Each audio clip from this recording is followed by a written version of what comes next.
گنبدوں کو توڑا جائے، ہٹایا جائے ان کو، پیچھے نبی علیہ السلام کی سنت کو بحال کیا جائے، قائم کیا جائے، کیونکہ نبی علیہ السلام نے فرمایا قبروں کو کچا رکھا جائے، ان کے اوپر کوئی گنبد اور کوئی عمارت نہیں بننی چاہیے، اور نہ کوئی مجاور بن کر بیٹھے۔ اس سنت کو بالکل نافذ کیا جائے، اللہ کی سنت کو جو نبی علیہ السلام کے ذریعے پہنچی ہے۔ تمام انبیاء کی یہی سنت رہی ہے، توحید تمام سب سے پہلی سنت تمام انبیاء کی اور آخری نبی محمد صلی اللہ علیہ وسلم کی یہ ہے کہ سنت ہے اللہ کی وحدانیت کو ماننا، اور پھر دوسری سنت یہ ہے کہ اس پر جم جانا اور پھر اسی کا پرچار کرنا، یہ ساری سنتیں ہیں۔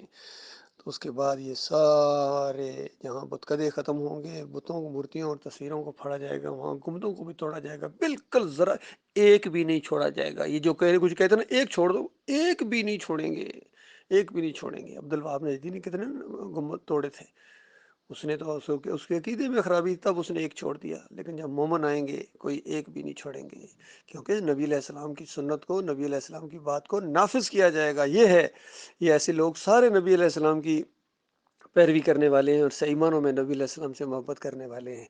باقی جو گنبد کے رکھوالے ہوں اور اس کو اگر کہا جائے کہ یہ غلط ہے، یہ حرام ہے، شرک کی علامت ہے، تو اس کے بعد آگے سے فتوی لگاتے ہیں گستاخی رسول کے اندازہ لگائیے۔ اس طرح ان کے دماغ کے اندر یہ گنبد چلا گیا ان مشرکوں کے، کافروں کے۔ تو اللہ تعالیٰ وہ دن لائے، تب اسلام پوری دنیا کے اوپر غلبہ پکڑے گا۔ یہ دعوت جو اٹھی ہے یہ ایسے نہیں اٹھی ہے، یہ اتفاقی اور ہنگامی طور پر نہیں اٹھی ہے۔ 20ویں صدی کے آخر میں ڈاکٹر مسعود الدین عثمانی رحمۃ اللہ علیہ کے ذریعے یہ دعوت اٹھی ہے، توحید کی دعوت، رد شرک کی دعوت، کفر بالطاغوت کی دعوت۔ اور 1986 میں دسمبر میں ڈاکٹر صاحب فوت ہو گئے، اور اس کے بعد یہ دعوت آگے بڑھتی گئی، ایک جماعت قائم ہوئی۔ پھر وہی ہر دور میں اسی طریقے سے ہوا ہے، انبیاء کے ماننے والے بعد میں آہستہ آہستہ شرک کے اندر مبتلا ہو جاتے ہیں۔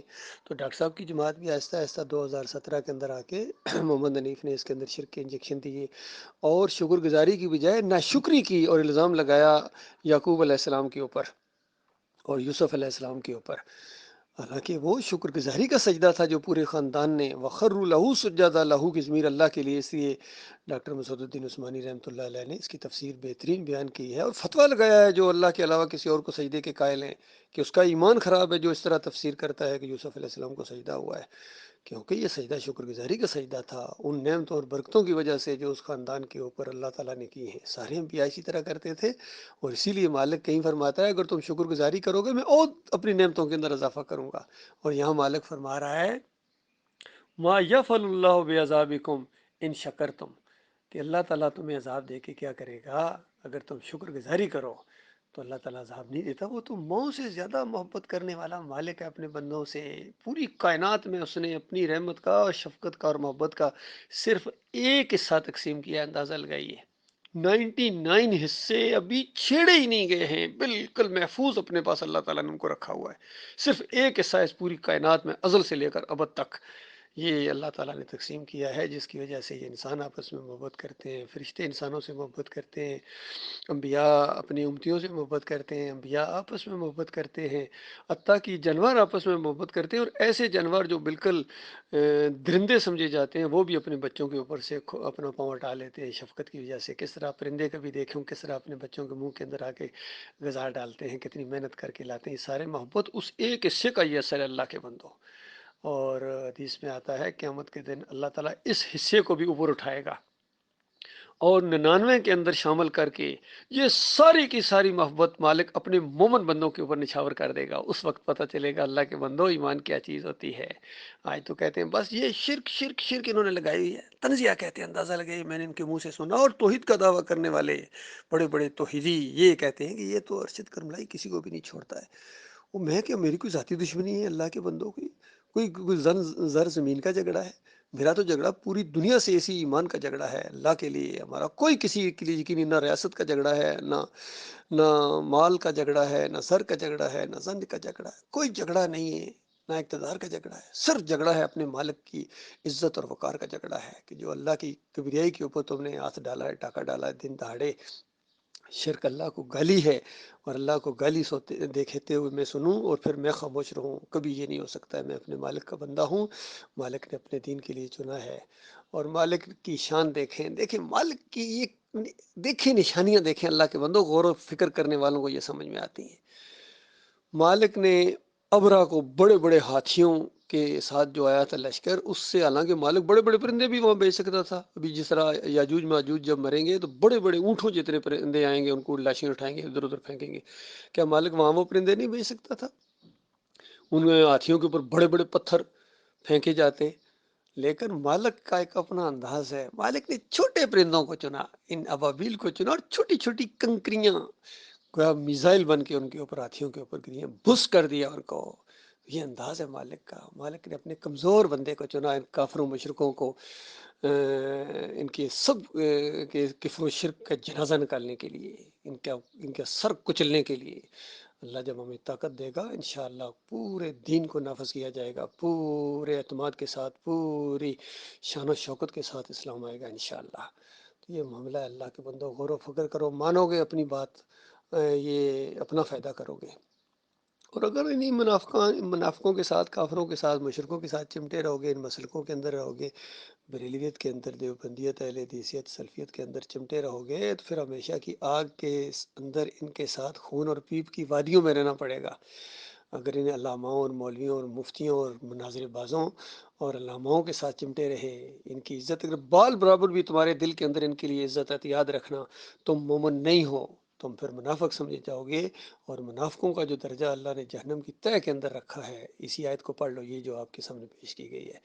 اللہ تعالیٰ ہمارے مومن بھائیوں کو ان کے جال سے نکالے اور پھر جم جائے ایمان خالص کے اوپر. پلیٹ فارم موجود ہے، ڈاکٹر صاحب کی جماعت اپنی اصلی حالت میں موجود ہے. ایک لمحے کے لیے بھی ہمارے اندر نہ شرک آیا کبھی، نہ پیچھے ہم ہٹے، نہ کبھی کوئی مایوسی ہمارے قریب آئی ہے. کچھ لوگ کہتے تھے ہم تھک گئے. اچھا تم تھک گئے تو بیٹھ جاؤ نا، کاش بیٹھ جاتے اور پھر اس کے بعد آگے چلتے. تم تو واپس ہو گئے ہو، تم تو تھک کے واپس ہو گئے، پھر کفر و شرک میں چلے گئے ہو. لیکن ہم نہیں تھکے ہیں.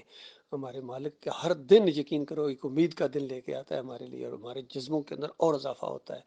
اور علم کے لیے بھی ہم اپنے مالک سے بھیک مانگتے ہیں، اللہم رب زدنی علما. مالک ہمارے علم کے اندر اضافہ فرما، اور جہالت اور کفر کی جو جہالت ہر طرف پھیلی ہوئی ہے، اس کے اندر علم نافع. اور سب سے بڑی بات میں نے ڈاکٹر صاحب کے بیانات میں بھی یہ سنی اور محسوس بھی کر رہا ہوں کہ ہمارے لیے سب سے بڑا مسئلہ یہ ہے کہ ہمارے مخالفین جو کفر و شرک پھیلانے والے ہیں، دین کے روپ میں آئے، پگڑی باندھ کے آئے ہیں، ٹوپی رکھ کے آئے ہیں حضرت صاحب، اور مدرسوں سے سند لے کر آئے ہیں، اور قرآن کی نص کو پیش کرتے ہیں کفر و شرک ثابت کرنے کے لیے. کہتے ہیں قرآن کی نص ہے. قاری خلیل الرحمان کہتا ہے کہ لی ساجدین قرآن کی نص ہے. نص ہر وقت قرآن کی نص، قرآن کی نص. کفر و شرک پھیلا رہے، کہتے ہیں بادشاہ کے سامنے سر جھکانے سے یہ شرک کہاں سے آ گیا؟ یہ قرآن کی نص ہے. پھر کہتے ہیں جمہوریت کیسے شرک ہو گئی؟ اچھا یہ قرآن کی نص سے لائے ہو. پھر کہتے ہیں کہ یہ دیکھو یہ گنبد کیسے شرک ہے، یہ مورتیاں، یہ بے جان چیزیں، یہ کیسے جہنم میں جائیں گی؟ قرآن کی نص کیا میں قرآن کی آیت نہ سنا دوں؟ مالک فرماتا ہے انکم وما تعبدون من دون اللہ حسب جہنم انتم لہا واردون. کہ جن جن کی تم بندگی کرتے رہے ہو، یعنی اللہ کے مقابلے میں تم نے جس کی بات مانی ہے، چاہے یہ انسانوں میں سے ہوں، یہ جو طاغوت گزرے ہیں بڑے بڑے کافرین جنہوں نے پھیرا ہے، جنہوں نے یہ پکاریں لگوائی ہیں، نظر و نیازیں کروائی ہیں، واسطے وسیلے دلوائے ہیں، بے حرمتے اور بے حق کے فلاں کے یہ طریقے نکالے ہیں، یہ سارے تمہارے پانڈے جائیں گے جہنم کی آگ کے اندر. اور باقی جو انبیاء ہیں جو پوری زندگی توحید کی دعوت دیتے رہے ہیں، اولیاء اللہ ہیں، نیک لوگ ہیں، صحابہ کرام ہیں، تابعین ہیں، تبع تابعین ہیں، یہ تو جنت کی بہاروں کے اندر ہوں گے، آپس میں اکٹھے ہوں گے، وہاں مزے کر رہے ہوں گے. بے ایمانو، ان کا وہاں جہنم میں کیا کام؟ جہنم میں تم جلو گے، تمہارے اکابرین جلیں گے، مشرکوں منافقوں، اور جنہوں نے یہ راستہ تمہیں دکھایا وہ سارے کے سارے آگ کا ایندھن بنیں گے. اسی آیت کی تشریح میں ڈاکٹر عثمانی رحمۃ اللہ علیہ سارے کا یہ سب جلیں گے، ساری مورتیاں اور ساری یہ تصویریں اور سارے یہ قبے، سارے مزار اور گنبد سارے. پوچھنے والے نے کہا کہ یہ بھی؟ کہا ہاں یہ بھی جائے گا، کوئی ایک بھی نہیں بچے گا. اللہ تعالیٰ غور و فکر کرنے کی توفیق عطا فرمائے.